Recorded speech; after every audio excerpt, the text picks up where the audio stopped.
Good morning. Good morning, everyone. Nice to see you guys. Wait, let me actually fix the mic. I feel like it's too much on my face right now. Okay, there you go. Can you guys hear me okay before I hit record? All right, perfect. Hit Recording record in progress. then. Amazing. Welcome, everyone. It's so nice to see you today. I'm super excited because today we have such an amazing energy. Let me write it in the chat. The name of today's energy is Six Cat is the name of today's energy. And it's, yeah, honestly, full of beautiful lessons. So I can't wait to dig into that one. And first, as we always do every morning, we're going to start by setting intentions, doing a little invocation, little prayer, whatever you feel like doing with your cacao, and then we'll get started in a minute.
Hey, perfect. Okay.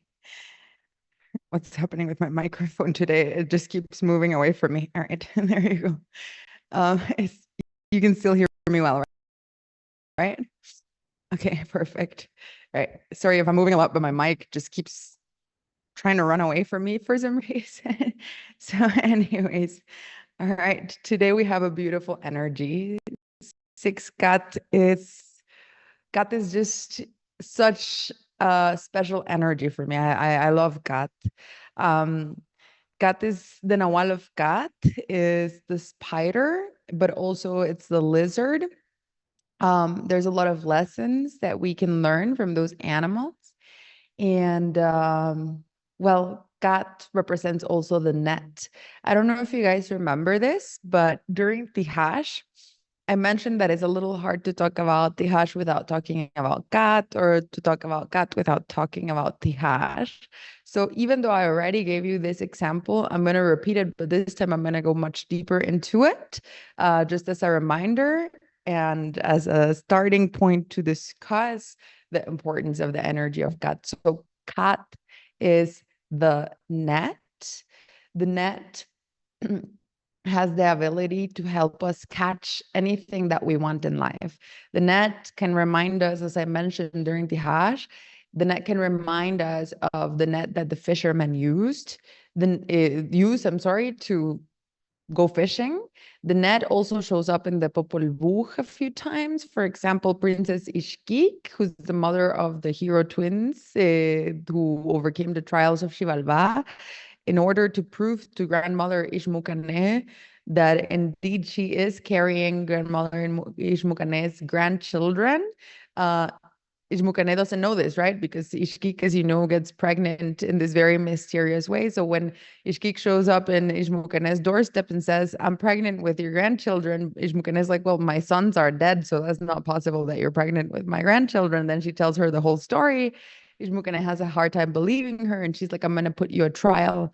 And if you're able to succeed at this trial, then that means I'll believe you, and I'll believe that you're actually carrying my grandchildren. And the trial is she gives her a net, and she says, go to the cornfield and bring me the net back full of corn. But Ishki goes to the cornfield and there's no corn almost at all. There's like a few cobs. So Ishki is like, oh man, no, like, what am I gonna do? There's no corn. And then she's like, I've got an idea. And she invokes the spirits of the food, the energy or the essence or the heart of the food. And so she invokes ishkanil, ishtoch, ishkakao, and one more thing, but I forgot it right now. And then it's a long story, but by magic, the net gets filled up. She comes back, and then, Ishmukane finally believes her, and they are able to stay with her and have them be their grandma. So it's kind of a interesting, funny story, but the net does show up repeatedly in the Popol Vuh and the ancient stories. And so there's a lot of symbolism to the net. When we imagine the net, we have to imagine the tool that it is meant to be, right? If we have a net, it can help us, for example, in the same way that it served Ishkik, to put a lot of stuff into it and to carry all of that stuff inside. But if we also think about the way in which the fishermen use the net, for instance, then we can think about how they go out to the waters, they throw the net in the water, and they start fishing. And we're also going to talk about the spider a little bit. And Gat also represents the spider and the spider web. And in that same way, we can imagine the spider web also as a tool that can be used very similarly to the net that the fishermen used. What do I mean by that? The spiders, they build their web, they leave it up there wherever they built it, and then all they have to do is sit down, because the flies, the insects will just fly into the spider web. Exact same thing as the fishermen. They just throw the net into the water. They don't have to do anything else. They just have to sit down, read a book, do whatever, enjoy their time, because the fish will come all by themselves, swimming right into the net. What would be much harder for the fisherman would be, imagine if instead of using the net, the fisherman would jump in the water, start swimming in the water, try to spot some fish. As soon as he spots a fish, try to swim, try to catch the fish with his own hands and then bring it out. If he's lucky, maybe he'll catch one or two in a full day of work. But with the net, he can catch dozens of them with very little effort, for example. And so same thing with the spider. Imagine if instead of building a web, the spider would think, oh, I'm going to chase the flies around the house. So, oh, there's a fly on the wall. Okay, let me run, try to catch it before it starts flying. The spider might starve to death, obviously, if that was its approach to hunting its food, right? So God teaches us that there are different ways to achieve the same thing, and that we can't get stuck on like just taking a look at the thing and trying to chase it and hoping we catch it. God, in a sense, teaches us to work smarter, not harder. It teaches us to build webs. It teaches us to build nets. It teaches us to think creatively about the things that we want to achieve, so that we can, of course, spend some time building it in the same way that the spider has to make an effort. It's not like the web just magically appears there. The spider actually spends a lot of time, like building its web. And as it's building, the spider is not receiving food, but once it's done building, then it gets the big prize, which is now she can just chill there, because the food will just come all by itself. Same with the fisherman. Like, I don't know who invented the net, but pretty smart person, because obviously it's a really groundbreaking invention if you think about it.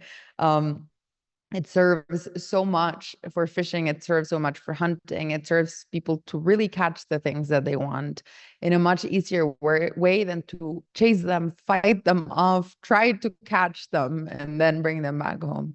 So in that sense, God teaches us about work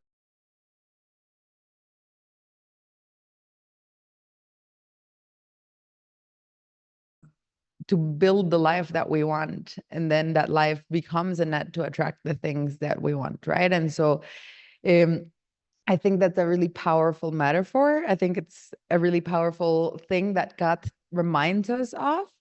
And it gets really interesting, right? Because let's keep thinking about the fishermen. So even though they have to work as well, like the spider does, like the fisherman has to actually take the boat out, row the boat or whatever, get into like the good spot in the water. So like there's some work that they still have to do in order to do it. They really do have to know their stuff, you know. For example, the fisherman has to know where there are fish. They have to go to the right waters if they want to be catching fish. So there's a trick to all of this, and it is, cat people, now I'm speaking directly to you. You guys are a net. So if you're out in the clean waters, like your net will always continue to work as a net. You're going to be catching all of that fish, is like in your nature. You just catch whatever is around you. But here's the strength and the weakness within that. If you go to the clean water where there's fish, amazing, great job. You're going to have a lot of fish. But what would happen if the fisherman would go to out in the ocean towards those trash islands, you know, those plastic islands that are in the ocean? If the fisherman would go to a trash island and just throw the net there, what would the fisherman obviously catch?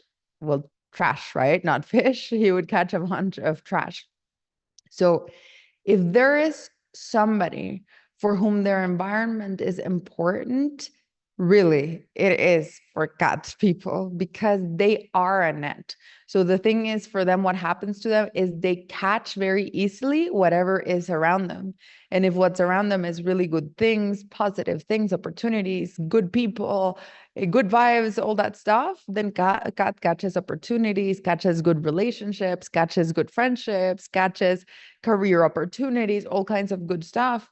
But if cat is in a negative environment, in a toxic environment, in an island of trash, the only thing that cat catches there is a bunch of trash. Now, here's the even bigger problem when it comes to that. So I don't know if you remember what we talked about during the hash.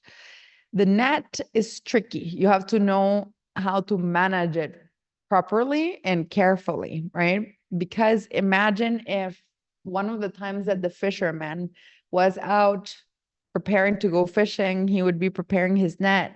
The fisherman would trip and he would just accidentally fall into his own net. The net works the exact same way for any animal or even for a human being than it does for the fish, right? So if the fisherman falls into his own net, he too will get tangled up. And I know you remember I told you this. What's the instinct of every animal when a net falls on them or when they accidentally get trapped into a net? To squirm, right? And so cat people, that's no different. If we fall into our own net, like if the fisherman falls into his own net, his first instinct might also be to just freak out and start moving and to squirm as well. But we all know how nets work, right? If you do that, what's going to happen? You're going to get even more tangled up. So that was already the first lesson of cat, right? Cat is the one that teaches us that in order to untangle ourselves, firstly, we have to stay still, right? We can't just freak out. Maybe I'll even deviate a little bit right now. And before I finish telling you the story of the net, I'll tell you, like, I think that's so important. The importance of staying still, of thinking clearly, of being conscious, even when you're inside of Xibalba, even when you're trapped inside of a net of problems, of trauma, of difficulties in life, is so important, you know, to think kind of like long term. Do not freak out and think, oh my God, what can I do next to you know? So for example, I've noticed that in my life a lot, because you know, as you probably remember, I told you I didn't have maybe a super easy life. I had like a lot of trauma, a lot of different situations that happened to me that were really difficult, right? um but I also noticed how the thing that always helped me the most when it came to problems was to think long term. So once in a while, I share the story of my family and how my family always, we grew up very not financially abundant. My family grew up like, I grew up in a family where like we had no money at all. And we kind of like struggled to know if we're gonna have enough food to eat today. Like in my household, the adults were often going hungry so that the children could eat. And we always had a bunch of people knocking on our door because we had all these debts and stuff like that. So it was like not easy. A lot of you probably had the same experience in life, and you know that growing up like that can be really difficult because it's very stressful, right? And you face a lot of stress in your childhood. When you grow up like that, you see the adults in your life going through a lot of stress and difficulty, and you know, even if you're a kid, it's kind of stressful to know there's no food to eat, or your parents might not be able to pay for your school, all that stuff. And when you're in the middle of that problem, is such a difficult problem for anybody to handle because the solution seems to be kind of like so far away. So, you know, you're so focused on the current situation. Like my parents or my family was always so focused on the current situation. So, for example, what are we going to do to pay for food today? Like right now, we need a solution for right now, because otherwise we're not going to have food right now. Or we haven't paid the rent of the house for like 6 months and we're about to get kicked out. So what are we going to do to try to pay the rent right now? We need to figure something out for this moment, for right now.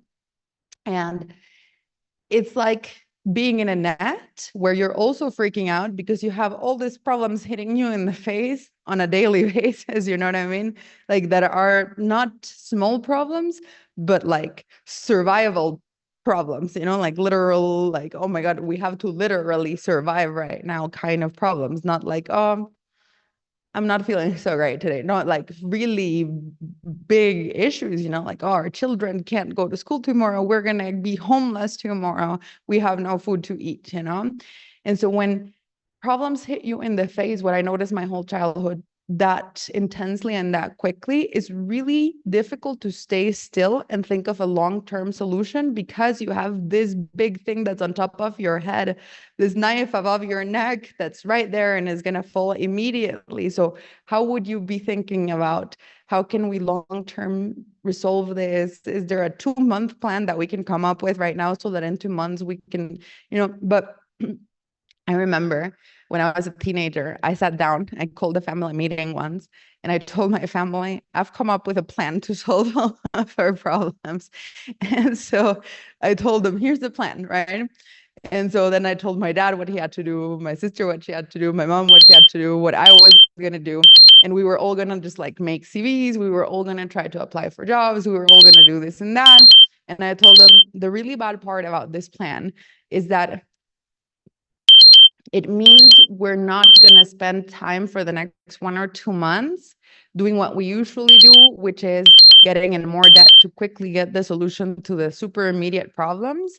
Like for 1 or 2 months, we will have to just not pay anything, not pay anyone, and take that risk. But the good thing about this plan, guys, is that in 2 months from now, some of us might have gotten this job, some of us might have gotten like this work opportunity, etc. And then I did the math for them. I was like, if you make this much and I make this much and you make this much and you make this much, then we can all, you know, like put that together. And that's kind of our expenses. And then this amount can go off to paying the debt, but also we can at least pay for rent and food and like the basics and whatnot, you know? And I remember that my family kind of looked at me because I was like 15 or 16 or something. And they were like, actually, that kind of makes sense. But at the same time, the urgency of the current situation was, as always, as it had been for decades, so terribly bad, you know, that it was hard to think, no, we can't stop, stay still, and come up with a long-term solution. Like, we can't wait 2 months to have a stable income, like, because we have this pressing matter right now, like we need to survive for the next 2 months. So it's a long story, but it was kind of like dismissed. But I decided when I was like 18 that that's what I'm going to do. That I don't care if I have to live in a tent. I'm going to look for a long-term solution because I don't want to live in this survival mode for the rest of my life. And that's what I did. And well, it obviously kind of worked, right? So basically, it's like, and I'm very proud now that I can say that I basically sustained my entire family. And that's something that makes me very proud, you know, because I had to work really hard for that. But basically, you know, that's like what God kind of comes and teaches us. We can be like the fisherman, you know, or we can be like the spider and think, oh, I'm gonna jump in the water and I'm gonna chase the fish and I'm gonna try to catch them with my hands. Or the spider could say, I'm gonna run behind the how do you say it? Behind the flies or behind the insects, and I'm gonna try to catch them. But then, of course, the spider might starve to death. So obviously, I gave like a very specific example about finance, but you can apply that to every other area of your life. And that's kind of something that has really worked well for me, to think about my problems in the long term, right? And that's a problem. And I'm sorry, that's a trait that I think I learned from gut, this ability to stay still when you're in a net of problems, in a net of issues, in a net of urgency, in a net of fear, in a net of, all kinds of things. Is really easy to look at the knife that's hanging over your head right now, when you're in a net of all kinds of problems, and to not think, well, let me stay still and think long term and think, how can I actually get rid of this problem for good? It's really easy to just be triggered in the face of our trauma, in the face of the current issues that we are facing, in the face of all of the difficulties that we are facing. But that acting really quickly without thinking, not thinking about the long term, acting out of like the fear or the emotion that's very intense that we're feeling right now because we're going through this set of big problems right now, they're in front of our face right now, is the equivalent of squirming as an animal would when they're trapped inside of the net. And what does this squirming do for the animal inside of the net? It makes them even more tangled up, right? Going back to the example of my family, looking for long-term solutions only create, I'm sorry, looking for short-term solutions only created even bigger problems in the long term. You know what I mean? And so sometimes it's kind of hard to get ourselves to stop and to think, but truly the best solution for the majority of the problems in life is to stop and to actually think and to look, okay, I'm inside of a net. So first steps first, let me take a look at the net. Let me analyze it a little bit. Let me take a good look at it. All right, I see that the entanglement kind of starts right here. So how can I kind of like take that part of the net and maybe move it around? Maybe if I pass it through here, I can get rid of that piece of the entanglement. Okay, now where does the entanglement follow after that? I think it kind of follows right here. Let me pull softly, start playing with it, see if I can start untangling it, and one by one, knot by knot, problem by problem, we can get rid of one by one. It's kind of like when you think about, well, I'm not wearing any right now, but think about like a necklace, for example, or think about, like all of the all of the cables from your computer and stuff. You know how everybody at home has like either a jewelry box with all of your necklaces in it, or a little cable drawer with all of your cables in it. And it doesn't matter how tidy you put them in there. It doesn't matter how well you did your job. Every time you open that thing, they're all tangled up for some reason. So basically, imagine when you want to wear that necklace, right? But it's all tangled up, so it became like a ball. Or you want to undo your headphones. I guess that's an old example because now you have like the wireless ones, but back then when they had like actual wires, you know, and they're all tangled up so much so it's like a ball, right? Then you could think, oh, no, I don't have the patience to deal with the entanglement. I'm just going to pull it. What's the only thing you're going to do? You're going to break it. That's not going to work. You're going to ruin your necklace. There is no option. You have to sit down and you have to take a look at it and you have to start pulling. And it might take you 10 minutes, it might take you 20 minutes, but you have to just start analyzing the entanglement, pulling, being analytical about it, because if you're untangling a necklace, you know it. If you pull in the wrong place, sometimes you make it even tighter by accident, and then you have to start over and take a look at how to untangle it in a different way. So it takes the time, it takes the patience, but that's kind of like what God teaches us about the problems of life. For example, I heard something so beautiful once and I got obsessed with the concept, and since then I treat myself exactly like that. A guy said, human beings are just like a house. And what do you do with your house, right? with your house every day, you spend some time cleaning, right? I don't know how, depending on how small or big your house is, that might be 20 minutes or it might be 2 hours. I don't know. I don't know how much time you spend cleaning your house daily. Usually, I wish it was 20 minutes. Basically, the idea is every time you eat, you make your plates dirty, but then you wash the plates, right? Or the floor is getting dusty and dirty, so you broom or you vacuum. You're cleaning your counters because you're spilling cacao all over them sometimes. You know, mm, you're cleaning your house. And the story goes like, imagine what would happen to us if we would give ourselves the same decency that we give our house, because we spend 30 minutes, 1 hour, 2 hours every single day cleaning our house. What would happen if we would spend 30 minutes, 1 hour, or 2 hours every day cleaning ourselves? But imagine you are like a house inside of you. So picture your house. What happens to your house if you don't clean for one day? Well, if you don't clean for one day, it's not going to be horrible. Sometimes we all don't clean for one day because we're a little lazy one day here and there and we don't clean. And unfortunately, one day is enough to get it a little messy already. It's not the worst thing in the world. Maybe there's some dirty plates and glasses and, it's not the best thing, but it's okay. The trash cans are a little full, but that's okay. It's not horrible, but it's a little messy. So tomorrow we better clean. But what happens if we don't clean for 2 days? Well, then it gets a little messier for sure. After 2 days, it's already not looking super great because more dirty dishes, like you start to notice more of the floors are getting like dusty and dirty. The counters are more full of crumbs and stains and all kinds of things like that. Still not the worst thing in the world, but pretty messy after 2 days. What happens if you don't clean for 1 week? Okay, that's enough. If you don't clean for 1 week, it's going to be a really, really, really big mess in your house. Some of the food that you left in the plates 1 week ago will start to rot. It will start to smell. It will start to get moldy. The floors will look really messy. There might be clothes all over the place. There might be all kinds of things all over the place. Everything will be actual dirt will start to show up for real after 1 week. Now imagine what would happen if you would not clean. I don't even want to imagine it. I don't know what happens if you don't clean for 1 month. Like, I don't know exactly how bad it would be, but I know it would be pretty, pretty bad if you wouldn't clean your house for a month. I don't know.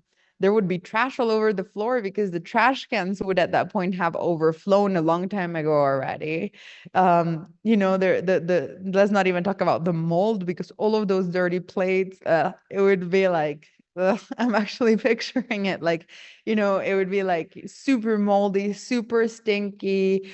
A lot of insects and animals would start showing up at your house for sure at that point. It would be horrible. What would happen if you didn't clean your house for 10 years? Well, I don't know. It would probably be in ruins at this point. I don't know what would happen if you didn't clean your house for 10 years, but it's not a livable space at that point anymore. And so, but now picture yourself. Sometimes we didn't clean ourselves every day. Sometimes we didn't clean ourselves for a week. But in the majority of the cases, when was the last time we worked on ourselves? Sometimes it's been a year, sometimes it's been 10 years.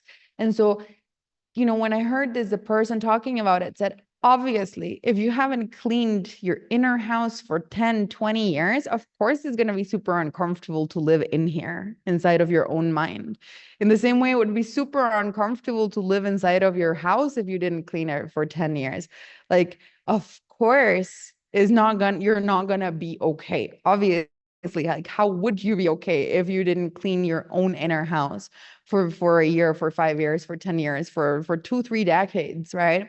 So, but think about it. Let's start the example. Let's rewind and start the example all over again. If you didn't clean for one day and you got lazy, tomorrow when you get back to cleaning, it's not going to be terrible. Cleaning might take just a little extra long. So if it usually takes you half an hour, then maybe that day it's going to take you 45 minutes or 1 hour because you didn't clean yesterday. So it's just going to take a little bit longer, but it's still manageable. If you didn't clean for 1 week, then it's not going to take you half an hour anymore. Then it's definitely going to take you 3, 4 hours to clean the house because a lot of stuff has accumulated, so it's going to take longer. if you didn't clean for 1 month, it's not even going to take you hours. It's going to take you days to get that house clean. You're going to have to spend a whole day cleaning, go to sleep because you still need to sleep, right? You cannot stay awake for 48 hours straight cleaning the house. So you still have to go to work, still have to go to sleep, still do your normal things. So it might take you 2, 3, 4, 5 days to get your house clean. And if you didn't clean for a year, then it might take you like a week, 10 days, I don't know how long, but it might take you a long time to get your house clean. So what do we expect, right? If we haven't worked on ourselves in a really long time, if we haven't worked on ourselves in a really long time, it's not going to take us a day to get rid or heal the problems that we haven't worked on, right? The issue with problems is they have the tendency to be like food.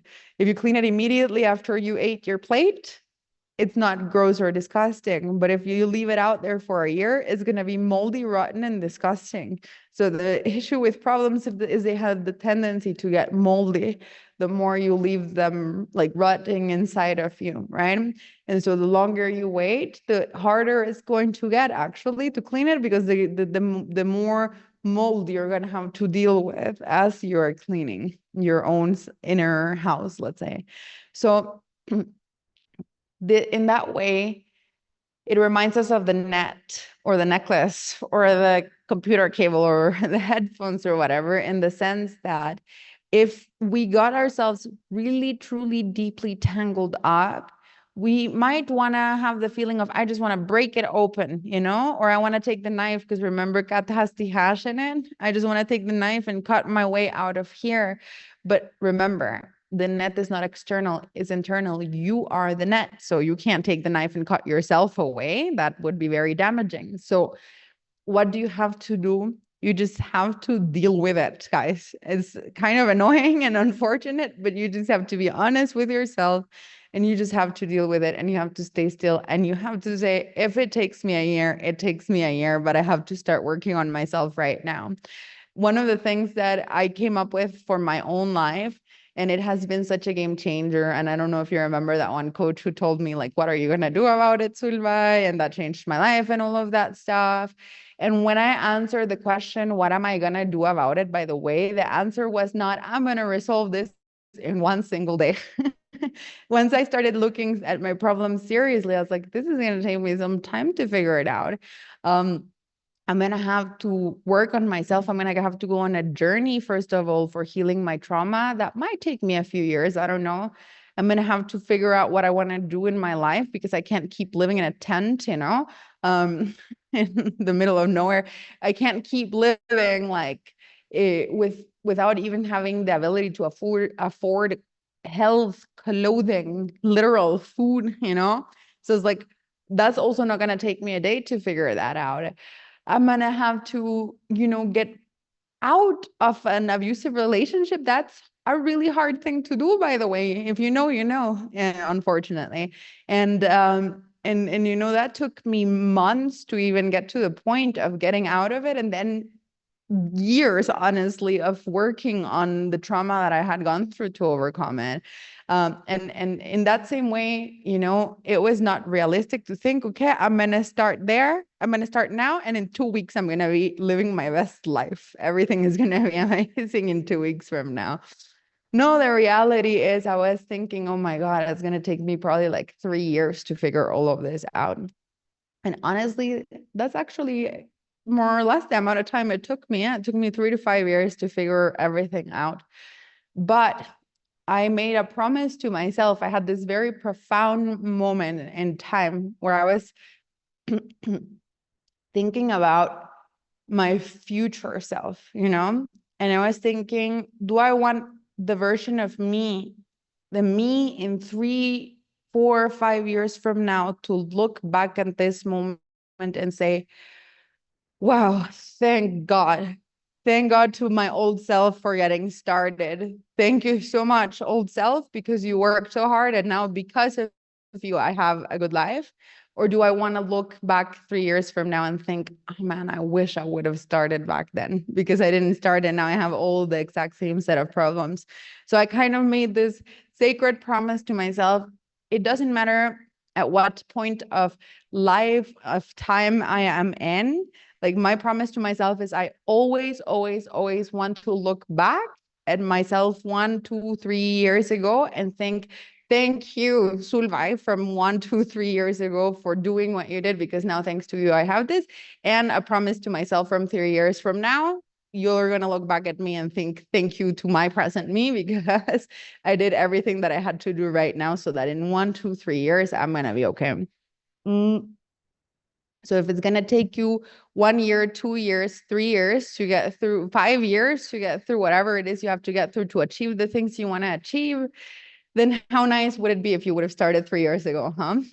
But unfortunately, if you didn't, you didn't, you know, but now maybe you can also do the exact same thing with yourself and think, okay, it's going to take a while to clean the house, but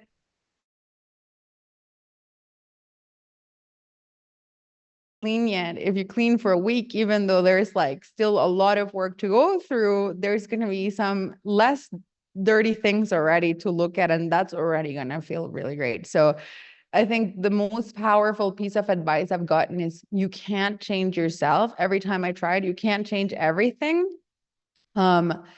in one day. Every time I tried to change myself, I was like, oh, today I'm going to quit drinking. I'm going to quit smoking. I'm going to start eating healthy. I'm going to go to the gym. I'm going to exercise. I'm going to do all this stuff. I've done that many times. And then it lasts like 3 days. And then I give up on every single one of those things. The best piece of advice I got is don't be too cocky about how quickly you can achieve your own things. If your goal is to quit smoking, start eating healthy, go exercise, work on yourself, start your new business and get successful really quickly, do that, all at the same time, and you're not achieving it, then probably that means you're being too cocky about how much you can achieve currently. So make the list a little bit shorter. And if that doesn't work, then make the list a little bit shorter because you were still being too cocky about what you can achieve right now. And if that doesn't work, then make the list of things you have to achieve right now even shorter.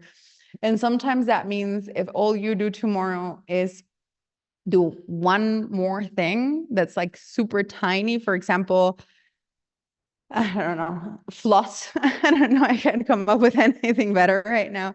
The whole idea is you have to be a better version of yourself today than you were yesterday. And if that means you did the exact same things as you did yesterday, but today you flossed, that's good enough because you were already a better version of yourself today than you were yesterday, you know? And then doing it little by little, it's like, if you just keep going, if you put like one little piece of work every single day, eventually you achieve it. And that's just much more realistic than to think I'm going to be the best version of myself starting today. I mean, if it works for you, then awesome. That would be very lucky. But you know, maybe baby steps can go a really long way, right? But at least start walking. That's the important thing. It doesn't matter how quickly or slowly you can do it. The important thing is that you stop squirming, you stay still, and you start walking, and you start untangling every single one of those knots one by one. Okay, what's the problem here? Whenever cat is trapped inside of the net, because they get tangled up in their own net, the problem is the net continues to work in the exact same way as a net will always do. So even if cat is trapped inside of the net doesn't stop being a net. What does this mean? Wherever they go, they still catch everything that's around them. What's the problem here? If a fisherman is out in the water, he's not trapped inside of his net. He's just like on his boat fishing. And then all of a sudden, a piece of plastic trash comes swimming into the net by accident. In addition to all the fish, the fisherman might be like, oh, some trash, no problem. Let me reach in there, grab it, throw it away because I'm not trapped inside of the net, right? But if the fisherman would be trapped inside of the net and all of this plastic, all of this trash starts flowing into the net, if he can't get himself out of the net, how's he going to get the trash out of the net, right? Like he also, like if he doesn't even know how to get himself out of the net, he's not going to be able to get the trash out. That's why for cat, their environment is so important. regardless of if they're out of the net or in the net, because if they're out of the net, they're still only going to catch trash if they're in a bad environment. But even most important, if they're in the net, because cat easily catches anything that is around them. So if they're in a bad environment, they're going to be catching maybe bad relationships, negative things, negative people, negative situations, fearful things, negative everything, right? Cat catches whatever is around them. The problem is if they're inside of the net, it's really, really, really, really hard for cats to get rid of it. I don't know why, but I know a lot of cat people, and I've met quite a lot of cat people who are in extremely toxic relationships, and they've been in them for years or decades, and they just can't get out. It's like the craziest thing. And I had a conversation with a cat person who's been with her husband for, I don't know, like 30 years or something at this point, and it's so bad. And she's like, I want to leave so badly, and I know it would be the good thing, but I just can't leave. And that's kind of like the interesting thing that happens to cat. Is really, when they're tangled up, it's really hard for them to get rid of the things that are tangled up in the net with them. And for that reason, not to scare you, cat people, it doesn't mean that it will happen to you. It just means you're more prone to it than other people are. Cat people, for example, are more prone to things like addiction, right? If what they get tangled up is like something such as drugs or alcohol or whatever, it's a little easier for them to get tangled up in that than it is for the rest of us. Again, don't mentalize yourself. It doesn't mean that something like that will happen. You have to work on your balance and stuff, but it just means you're more prone to things like that, and you have to be a little bit more careful. I've known so many cat people who have really bad addiction problems. I met a cat person who was like such a nice person, but unfortunately, like with severe alcoholism and drug addiction. I met a cat person who's a gambling addict, for example. I've met a lot of cat people who have addictions, and the reason for it is not that every cat person will have that problem, but that when they're in the net, again, they can easily get tangled up with the things that are around them. So if you're in the net and you're trapped in it, the first step for cat is not only to stay still, but to remove themselves from the trash island. Because as long as they're in the trash island, there's going to be a lot of distractions, because there's going to be a lot of trash flying into their face all day long, all the time. And it's harder to focus on, okay, let me think, let me start untangling myself. If there's trash flying into your face all day long, that adds like an extra obstacle to being able to untangle yourself from the net. So cat people have to look for a positive environment. They have to look for positive relationships, whether they're romantic relationships, friendships, family relationships. They have to make sure that they're surrounded by good people who have their best interests at heart, the kind of people who are happy if you achieve your goals, the kind of people who are happy if they see you happy, the kind of people who invite you to hang out with them in a healthy way, do healthy things with them. Cat people have to be, in a positive environment at work, in their relationships, with their friendships, with the things that they're doing, put themselves in positive environments. And in those positive environments, even if they're still tangled up inside of the net, even so, they still will catch what's around them. So they might start catching more positive things, and those things will do the opposite of the trash. They might make it easier to have the motivation and the strength to say, okay, I want to get out of the net. I want to start untangling my problems. And so remember, the people for whom is the most important a positive environment is cat, can, kawok, kiech, and toch. Like, you guys, we need that. It's really important for us, because we're more affected by our environment than anybody else is, So everybody's, of course, naturally affected by their environment, but cat, kawok, kiech, toch, and can are extra sensitive to their environment. It's extra problematic for them to be in a bad environment, and extra positive for them to be in a good environment. So an important little piece of advice. But what happens when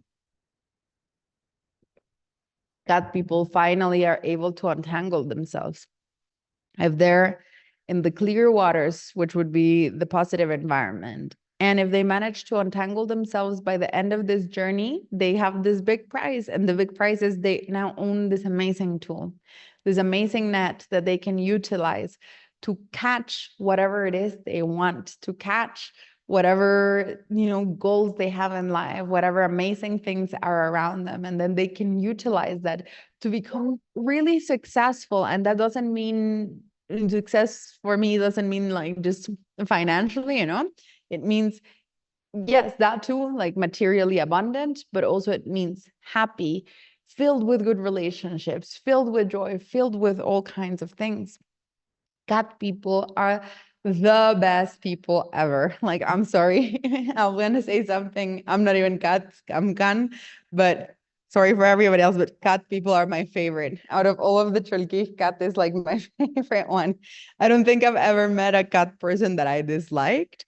As a matter of fact, I think every cat person that I've ever met, I deeply love.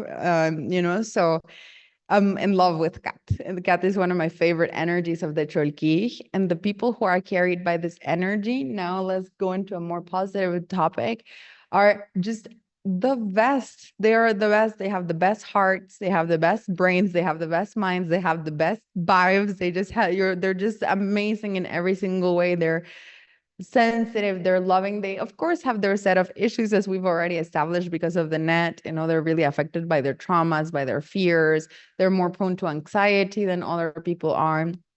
They have like their set of issues, but beyond those problems, beyond those things that they have to of course work to resolve, you have like the best people ever. So Kat has a few different traits.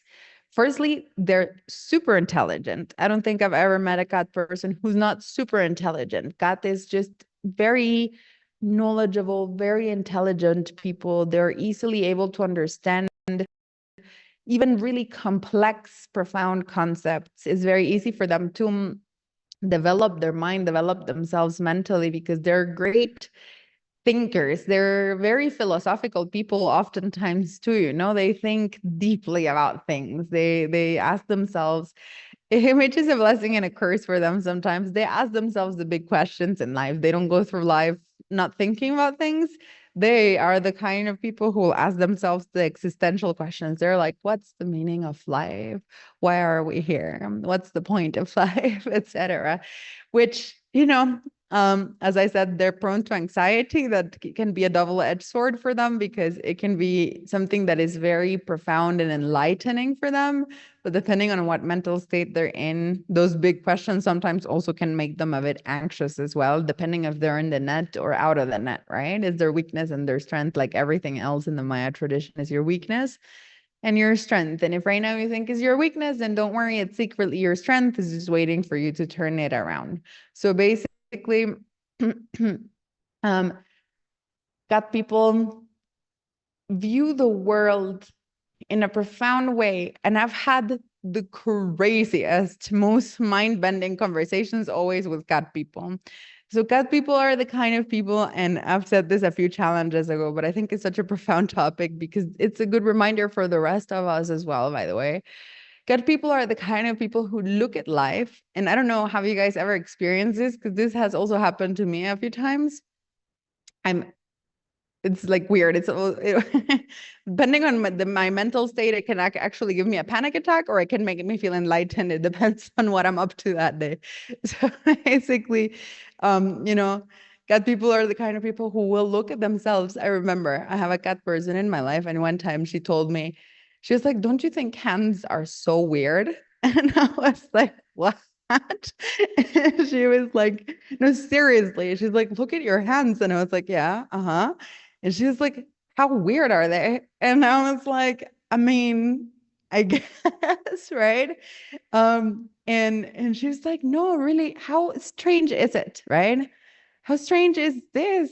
Like, we are, like, why do we exist, And she's like, if we exist also, why are we the way we are? She's like, and I was like, and we had this really deep conversation about how we're so used to life at this point after, I don't know, all of us here have been around for a few decades already. And at some point, you get so used to life, you stop thinking about it. You're like an autopilot or whatever, But we were having this conversation about how strange life really is, how strange is it, number one, that we actually exist, that we are alive, that everything is the way it is. We're so used to it, but really, why are we made out of meat suits? Like, it's kind of weird if you think about the fact that we are literally in an infinite, maybe finite, I don't know, nobody really knows the answer to that one, but in a really big universe, right? And all around us, there's nothing but empty space. And in the randomness of that empty space, there's a rock, and a circular, massive floating rock that is really big, but also really tiny, depending on which perspective you're looking at it from. And here we are on a floating rock in the middle of space, is just turning around and flying around space. And we're sitting here and we're made out of this weird material. and so we were just kind of going really deep into like, yeah, and like, what do you think the point of that is? Why do we exist? Why are we in this random floating rock in the middle of space, living this very specific certain amount of time of life? And where did we come from, and where will we go after we die? And that's the kind of conversations I always end up having with cat people because they're like that, they're always asking themselves, like, thinking about, like the life, the meaning of life, etc. But it reminds me of something really important that my dad said once. And he said, look, you have to think about space. You have to think about the universe. He said to me, the universe is so magnificently enormous. He's like, you can't even imagine it. Like, your brain, like as it is, your brain just doesn't have the power right now to picture the size that is so incredibly massive that the universe is. It's like, make it one step smaller, actually a big step smaller. He was like, try to imagine from one point to another point of this galaxy that we live in, of the Milky Way, how big it is. He's like, you can't. He's like, you can put a number to it if you want to, but you can't visualize it, because look around you right now, like, how far can your eyes really see? Like, how far your eyes can really see doesn't even begin to compare to how massive, how huge, how enormous the Milky Way really is, um and so it's so huge, he was like, it would be hard, it's hard for your brain, you would have to bend your brain to really be able to picture the size of that. He said, even think about it and take it one step, even way smaller step. He was like, think about how big the solar system really is. It's so massively huge. It's so extremely big, and he said, take it one step further. Think about the Earth. The Earth is, still really big, It's hard for us to even picture like measurements that are really big within the Earth itself. He said, now you live in this like big country, in this big city, in this big town. Even your house is bigger than you, and your house is so tiny in comparison to the rest of existence. And he said, and yet we all sit here thinking about our ego. He said, the universe is so huge, the galaxy is so huge, the solar system is so huge, we are so tiny, it doesn't matter. And we sit here and cry and worry because of our ego, he said.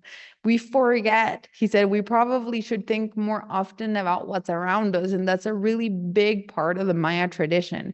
There's daily practices where you think about everything from the macro to the micro. Every single day you get up and, like, for example, the invocations that Mayan spiritual leaders make are, starting with like the biggest things in existence, like Sakol, Bitol. You know what that means? That means well, it means a lot of different things, by the way. Those are like very sacred words in the Maya tradition. They're the creators of existence. But some spiritual leaders believe that you could translate them into everythingness and nothingness, you know? It's like you every morning you say, thank you, everythingness.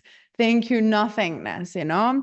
Alom, Cajolom, Tepeo, Gukumats, you know, thank you, heart of the skies, thank you, outer space, the massiveness of outer space, but also thank you, heart of the earth. So remember, right, that we live on this planet, that there's so much life. There's the mycelial network that keeps us alive. There's the heart of the earth, which is the magma, the fire that literally keeps us alive, but we rarely think it or think about it. Thank you, heart of the sky. Thank you, heart of the earth. Thank you, Valam Kitse, Valam Akavik, Valam Mahakutach, which are the four corners of the earth. Thank you to the four races of humanity. The gratitude makes us think about all of the different people and the different cultures of humanity.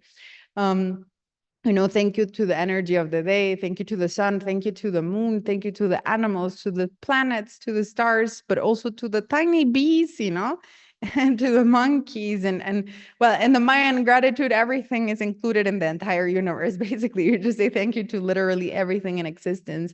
And it's such a powerful daily practice that the Mayans do literally every day before they get out of their house, like in the very early morning, and every night before they go to bed. Because my dad always said, if you think about life every day in those terms, right? If you think about, I need to take at least 10 minutes right now to say thank you to the magma, because I would not exist without it, to the bees, to the monkeys, to the sky, to the universe. He said, that takes you out of your own mind. That takes you out of your own ego. It reminds you to look around and go like, oh, wow, actually, right, you know? This existence is huge. It's miraculous. It's also a little weird, but also it's profound. It's miraculous. It's a miracle that you exist. You know that thousands of people had to reproduce and meet each other and fall in love with each other and everything for you to actually exist. Like your existence is so impossible, you know? The fact that you're even here is so impossible, is so profound, is such a gift, is such a miracle. The fact that we live is such a massive miracle. And so Kat is the one that also comes and reminds us of that here we are worried about this tiny net that we're trapped in, freaking out about like the short-term small problems that we have in our lives. But Kat then also comes to tell us that that's the weakness, but the true strength of God is to remember the magnificence of life, the profound, incredible thing that life really brings to you, you know, like how incredible life is, and how maybe sometimes it's time to, of course, do what Noch teaches us, do what Ik teaches us, and focus on our mind and actually heal our mind.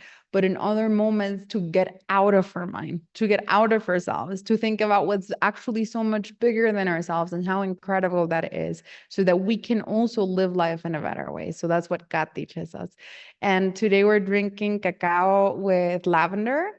And that's not a coincidence. Lavender is an amazing medicine because it helps you soothe yourself. It calms you down. It relaxes you. It helps you sleep better. It helps you if you have anxiety. It helps you if you're going under a lot of stress right now. Lavender, you can drink it, but you can also smell it. You can use it in the way of like aromatherapy. In both ways, even better if you do both things. And Kat, as I said, because of everything they're going through, from being tapped in the net to be tripping all day long about how weird life is, they're a little more prone to anxiety than the rest of us because of that, you know? And again, that's their weakness, but it's also their strength, right? Their ability to be sensitive, to perceive existence in such a deep way. If they're like so focused on their problems and their traumas and their issues, that's their weakness. But if they turn it around and make that their strength, then they can get out of the net and they can be really like experiencing life in a really profound, beautiful, extremely beautiful way. So Lavender helps them do that. That's their medicine because it calms them down. It clears their mind. It soothes them. It relaxes them. It removes anxiety. It removes stress. So today is a really great day to consume lavender for that reason. So I hope that everybody here can go take a look at their own net. If you're trapped in it, well, then start getting out of it. If you're not trapped in it, then amazing. I'm really happy for you if that's the case. But if you are, then it's time to start cleaning your inner house little by little. Remember, even if you want to, you can't clean the windows, wash the dishes, vacuum the floor, clean the counters, clean the toilet at the exact same time. You don't have 10 arms. You don't have 10 people working for you in your house. You only have yourself, right? So first wash the dishes, then take out the trash, then clean the windows, then clean the toilet, then clean the counters, then vacuum, right? Don't sit there overwhelmed because it's so much, but start cleaning, start walking, start moving. And I don't know, think about how weird life is, but let that be the thing that ignites thinking about how beautiful, how miraculous life is, and maybe spend the day saying thank you for that because our existence is such a miracle. So cheers. Have an amazing rest of your day. I'll see you guys tomorrow. And thank you for listening to me. Bye, guys.